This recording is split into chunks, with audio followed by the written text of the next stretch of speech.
Deus tem um plano eterno e você é uma peça desse quebra-cabeça. Bem pequenininho, bem miúdo, mas importante. Vamos ler o texto?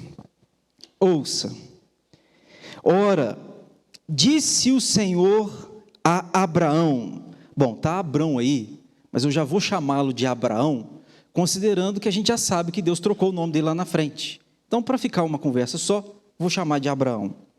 Disse o Senhor a Abraão: sai da tua terra, da tua parentela e da casa de teu pai, e vai para a terra que eu vou te mostrar.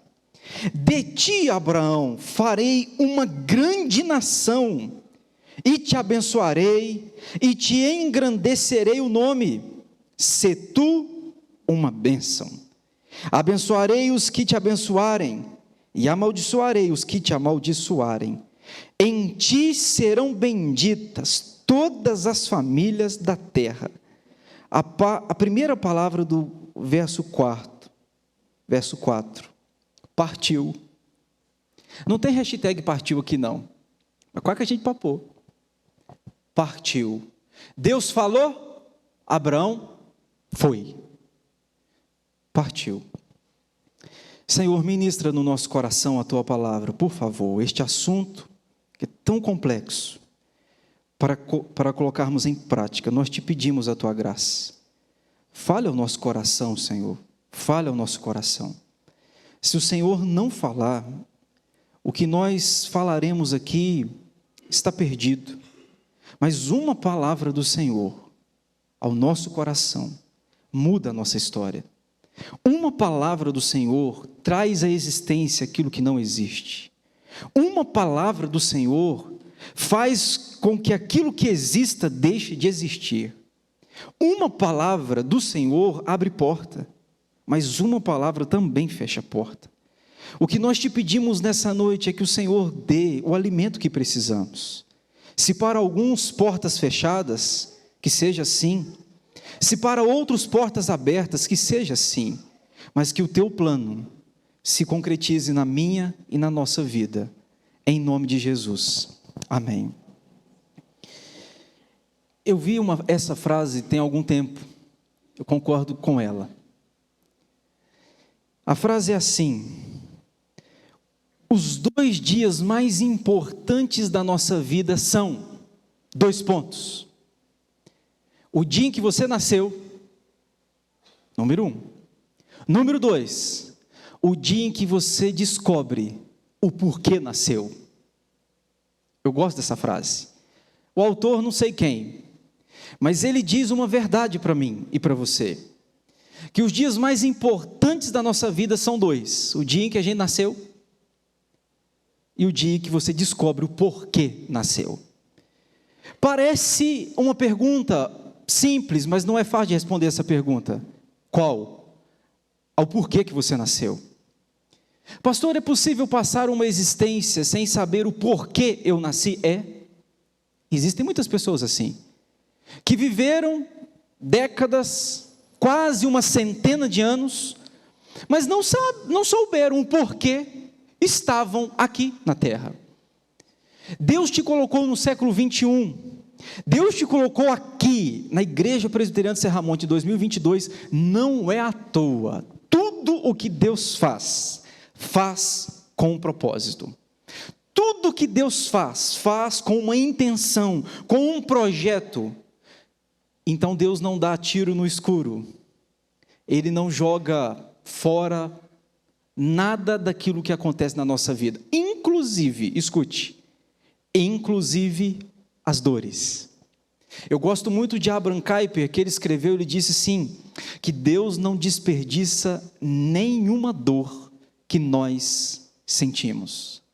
Doeu, Deus, doeu, mas não foi sem propósito. Senhor, foi terrível o sentimento, foi, mas não foi à toa. Então, à guisa de introdução, eu já lhe digo isto: Deus não desperdiça nada daquilo que acontece a você. As dores, aquilo que você perdeu, aquilo que você ganhou, os traumas lá atrás, as dores do hoje, as dores do futuro, tudo fazem parte de um projeto eterno, mesmo que você não saiba e não entenda. Aliás, amados, a gente não precisa de entender tudo mesmo, não. Não precisamos de entender tudo. Aquele que se cobra entender tudo, está perdido. Porque muitas coisas na vida a gente vive sem entender. Por exemplo, fé. Fé é algo que não é explicável. Eu creio em Deus, posso explicar a Deus? Não posso. Porque se eu pudesse explicar a Deus, eu seria maior do que Deus.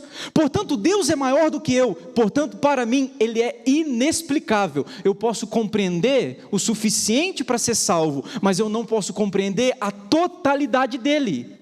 Você sabe quem Deus é? Sei, pastor. Pois é, mas eu estou aqui para te dizer, o que você sabe a respeito de Deus pode ser suficiente para você ser salvo, mas é pouco comparado a quem Ele de fato é. Ele é muito, infinitamente maior do que o conceito que você tem a respeito dele. Ele não cabe na nossa cabeça, ele não cabe nessa cachola aqui, minha. Essa coisa não cabe. Ele é transcendental, Ele é maior, Ele é além, e se Ele é maior e além, e é de fato, pois é, Ele jamais seria compreensível totalmente por mim. Se fosse, eu seria Deus e não Ele, mas porque Ele é incompreensível para mim, testifica em mim que Ele é Deus de fato, de verdade. Eu lido bem com isso. Como explicar Deus? Se você não pode explicar por que crê, exatamente porque eu não posso explicar por que creio. Consegue compreender? Se eu pudesse explicá-lo, eu não tinha por que crer. Porque se eu posso explicar a alguém, este alguém é como eu, ou menor do que eu.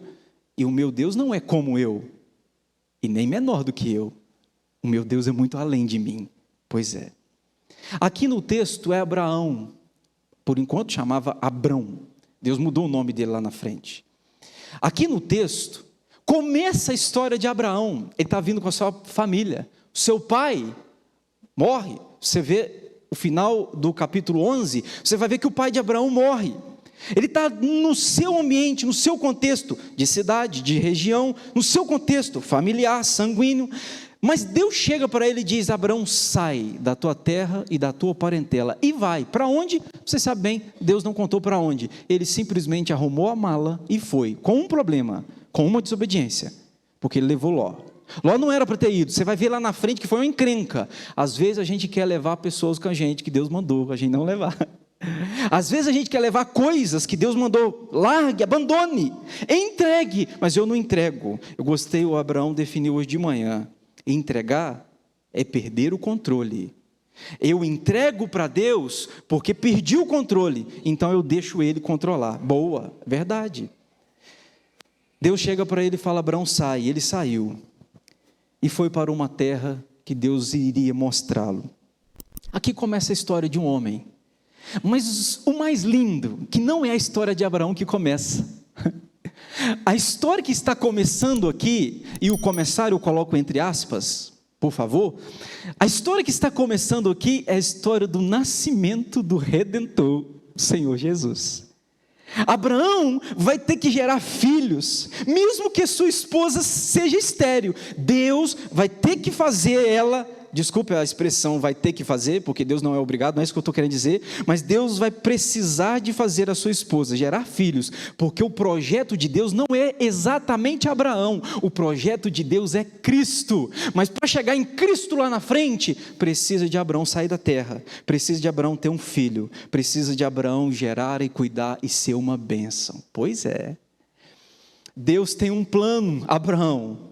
O plano é Cristo, Abraão, mas você é uma peça, mesmo que miúda, mas importante, para que o meu filho lá na frente chegue. Pois é, você vai ver Mateus capítulo 1, e é interessante que a genealogia de Jesus vai começar com Abraão. Vai começar com Abraão. Aqui está começando então, ok. Então eu separei, amados, o que eu chamo de princípios, no tocante a planos, no tocante ao projeto de Deus para a minha vida e para a sua. Eu separei pelo menos 4 coisas aqui que eu queria discutir com você e conversar. Primeiro, escute, mesmo quando o servo de Deus morre, os planos de Deus continuam. Isso aqui é uma verdade, você tem que carregar isso aqui no seu coração. Escute, mesmo quando o servo de Deus morre, o plano de Deus continua. Eu li uma frase assim: Deus sepulta os seus servos, mas jamais deixa de cumprir os seus planos. O pai de Abraão vai morrer, morre. Deus está dizendo para ele: Abraão, o teu pai morreu, para ele acabou, mas o meu plano permanece. Aqui está o filé mignon, a chave da coisa. Escute, a gente precisa ter planos, projetos que não são apenas nossos, se é que você me entende. Por exemplo, eu não sou contra não, eu tenho muitos. Eu posso ter projeto de construir uma casa, por exemplo, tenho, é um sonho. Eu posso ter projeto de ter um carro melhor, pode ter, você pode ter. Não tem problema ter esse tipo de sonho, só que quando eu morrer acaba tudo. Sonhei em ter um belo carro, eu conquistei o carro, morri, não tem o porquê do teu carro mais. Aliás, fica para os filhos brigar, quando tem filho. A casa fica para os filhos brigar, o terreno fica para os filhos brigar. É assim, é assim. Quando é plano meu, dura enquanto existo eu. Até rimou. Quando é plano meu, dura enquanto eu existo. Mas quando é plano de Deus, dura enquanto Deus existe. Deus é eterno, ainda que eu morra. É isso que Deus está ensinando para Abraão. Abraão, seu pai morreu, mas tem uma longa história, porque o meu plano é eterno, ele continua. Aqui está, amado, falando de plano. Peça a Deus planos, projetos que não vão acabar com a sua morte. Peça a Deus sonhos que impulsem o seu coração, que mesmo na sua partida, o projeto vai continuar, porque é um plano de Deus para a sua vida e a sua história. Eu contei a vocês, e repito aqui, estava dando aula para os adolescentes lá em Jardim Vitória, Belo Horizonte. Eu fui perguntando, qual o seu sonho, qual o seu sonho, qual o seu sonho? E um dizia, um falou, você pastor, as pessoas não estão sonhando mais não. Isso é um pouco encrenca. Um falou assim, eu quero ser médico, outro eu quero ser policial. Tudo bom, pode sonhar, não tem problema. Mas de repente um adolescente encheu a boca e diz, o meu sonho é ganhar almas para Jesus. Eu fiquei tão encantado com aquilo, porque eu não esperava essa resposta. O meu sonho é ganhar almas para Jesus. Pensa Deus presente ali naquela sala, naquele dia. Deus está ouvindo, qual o seu sonho? Eu quero ser médico, quero ser advogado, não tem problema. Aí Deus ouve de um adolescente, o meu sonho é ganhar almas para Jesus. O que você acha que Deus fica mais encantado? Sem dúvida, é com o desejo deste, que quer algo que Ele quer para a nossa existência. O meu sonho é ganhar almas para Jesus. Amados, eu não sei como é você e como está o seu coração. Ontem no podcast nós conversamos sobre isso.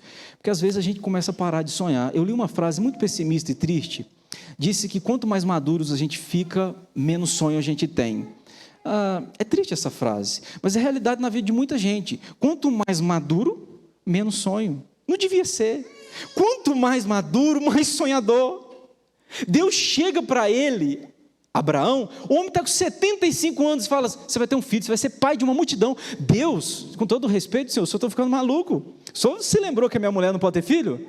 Abraão, você vai ser pai de uma grande multidão. Não importa as impossibilidades, importa aquilo que Deus falou. Então escute-me aqui. No seu sonho, no projeto que você tem para a sua vida, não lembre das dificuldades. Lembre de Deus, Ele é maior do que as dificuldades. Pastor, é muito difícil, tem isso, tem aquilo, tem... Eu sei que é difícil, mas existe alguém que está acima delas, acima das dificuldades.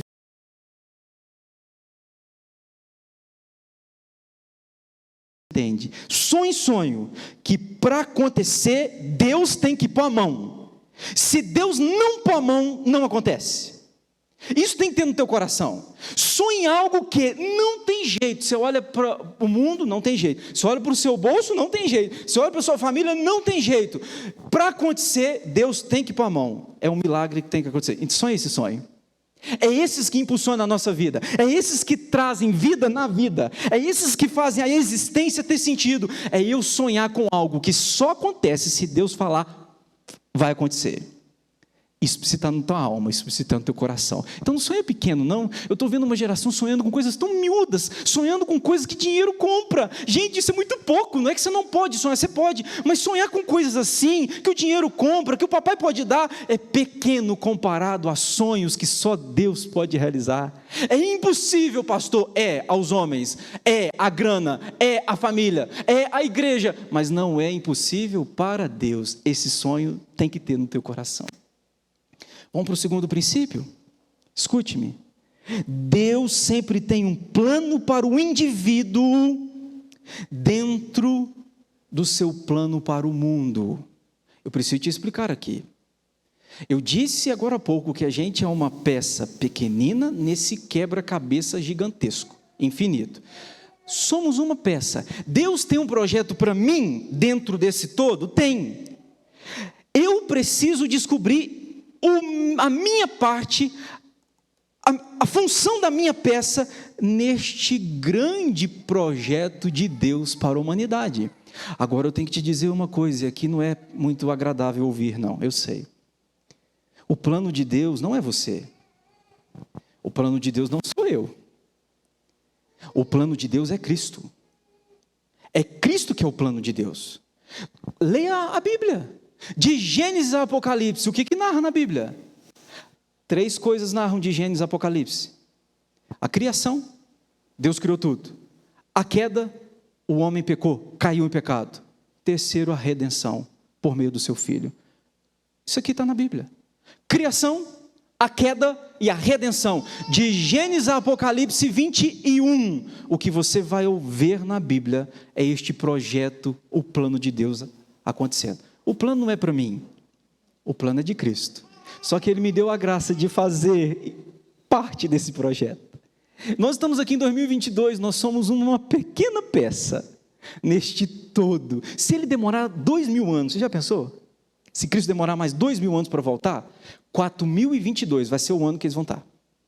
Daqui a 2000 anos, aqui não tem ninguém que vai estar lá. É claro que não.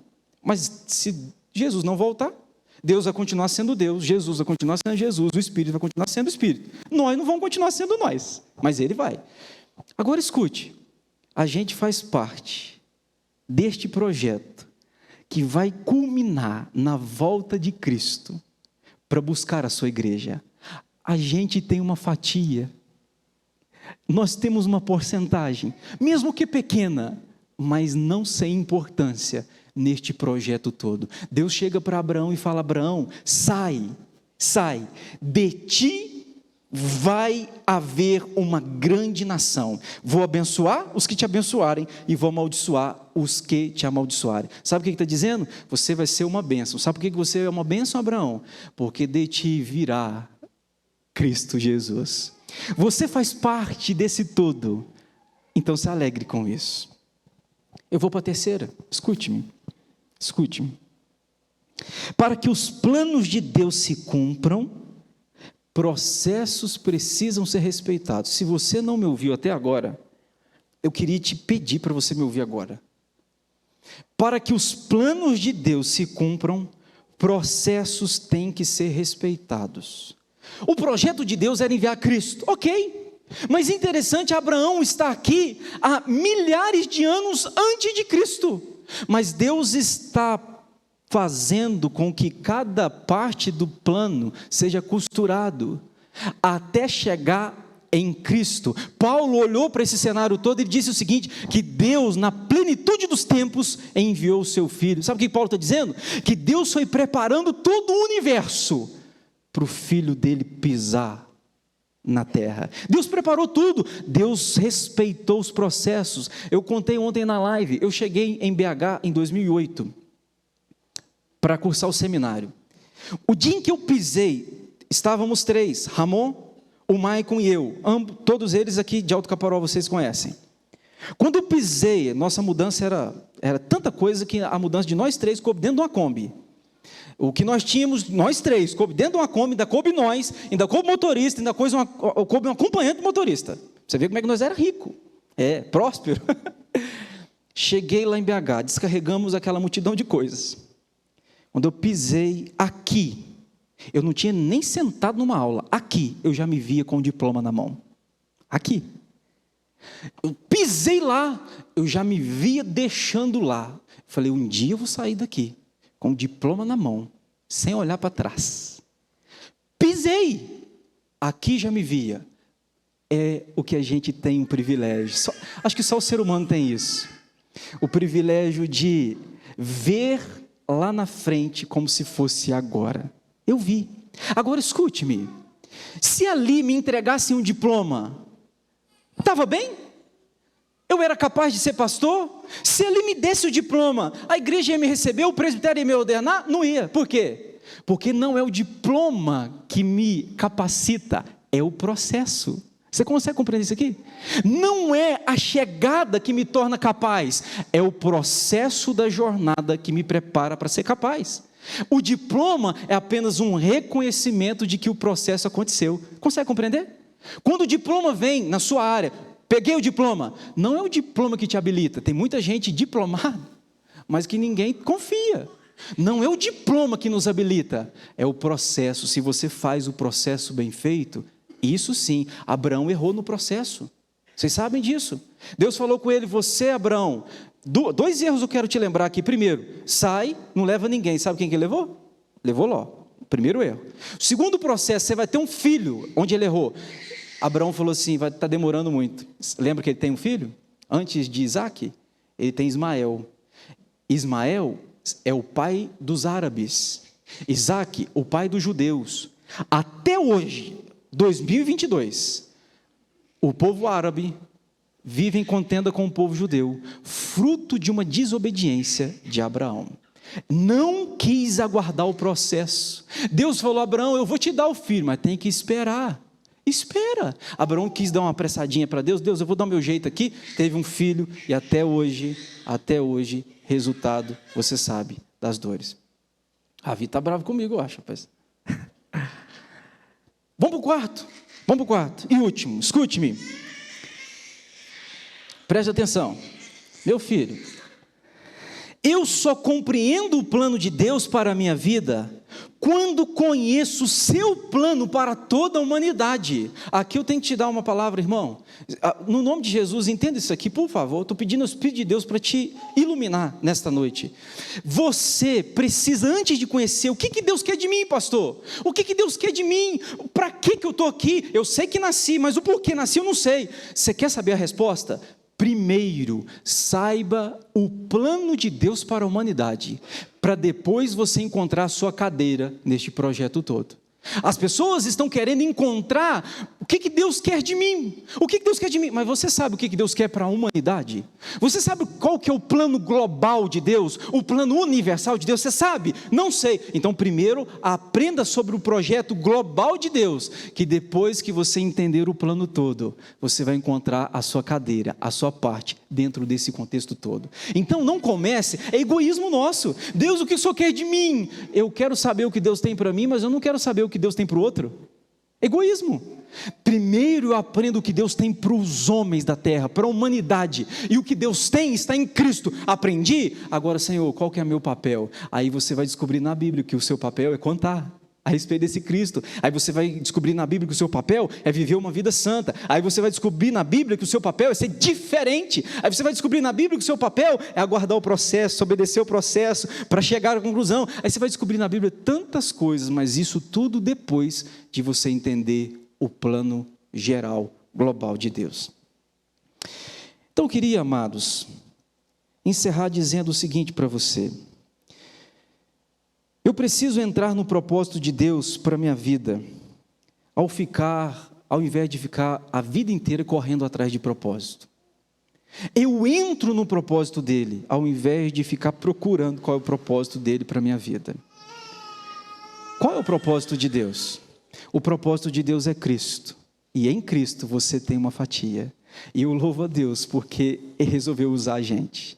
Quando você lê Hebreus, a carta diz o seguinte, que os anjos anelavam ter o que Deus deu a nós. O quê?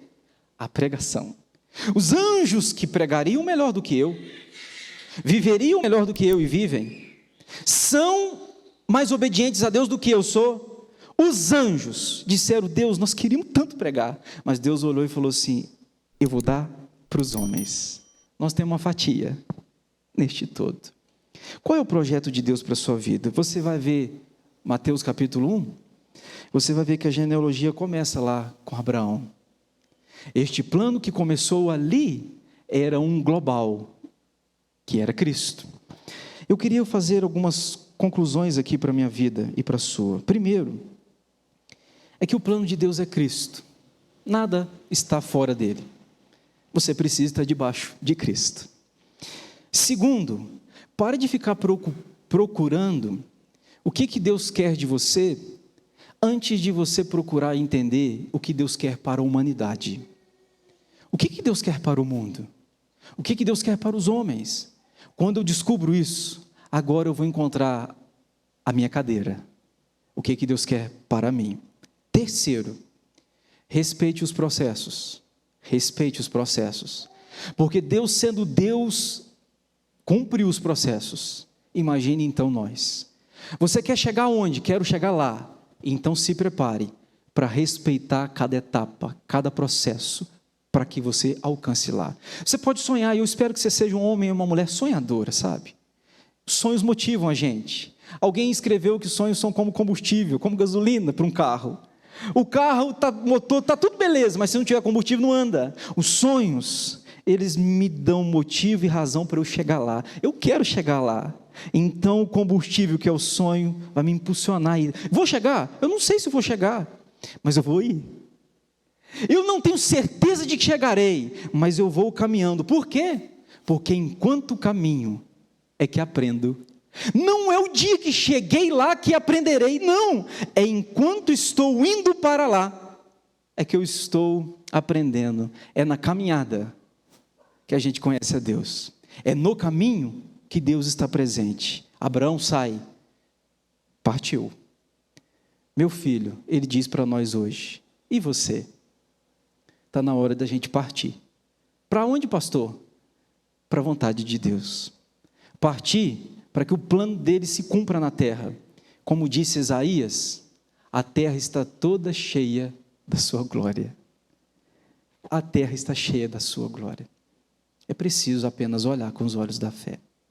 Nós podíamos cantar, Nova Geração, aquele primeiro louvor, de novo, turma. A gente passa uma vez, porque este hino diz que o mal não irá triunfar.